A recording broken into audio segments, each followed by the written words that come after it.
Приветствую всех фанатов и любителей Железного Человека. Сегодня мы поговорим о том, как напечатать шлем, либо любую другую подобную деталь на 3D принтере.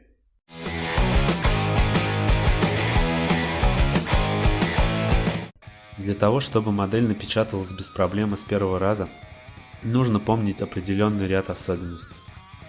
Первое. Нужно правильно нарезать деталь. Как это? Да очень просто. Главное, чтобы детали были нарезаны так, чтобы у двух соседних были сопрягаемые плоскости. Но при этом нужно, чтобы при печати деталь могла стоять на этой самой плоскости и печататься без поддержек. Да, совсем поддержек скорее всего не удастся избежать, но свести их к необходимому минимуму желательно. Это экономит пластик и ваше время. Второе. Необязательным, но очень полезным инструментом являются шканты. Из пластика или зубочисток, например. В чем суть? На тех самых сопрягаемых поверхностях нужно заранее предусмотреть отверстия, с помощью которых вам будет проще склеить деталь при сборке. И если деталь напечатается неровно или произойдут какие-то другие косяки, вы сразу же поймете это, потому как отверстия на соседних деталях не будут совпадать. Например, вот при печати одна деталь у меня все же начала отклеиваться от стола, и ее край задрался на пару миллиметров.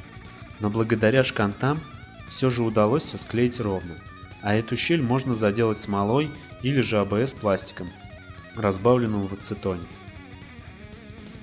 Третье. Заранее подготовьте посадочные отверстия под серву, рычаги и другие компоненты, если собираетесь впихать в него электронику. В проге намного проще измерить все расстояния и проверить кинематику, что я собственно и сделал, благо софт это позволяет.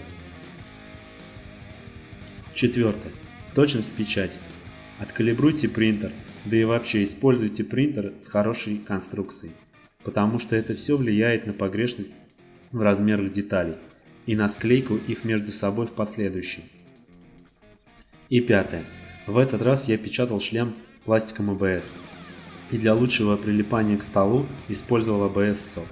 Видимо, это тоже повлияло на конечный размер деталей. Учтите это, либо используйте другой способ адгезии детали к столу. В любом случае деталь всегда потом можно подогнать напильником, но это уже совсем другая история. Каким пластиком печатать? АБС привередлив к сквознякам и способом прилипания к столу, но зато склеивается ацетоном.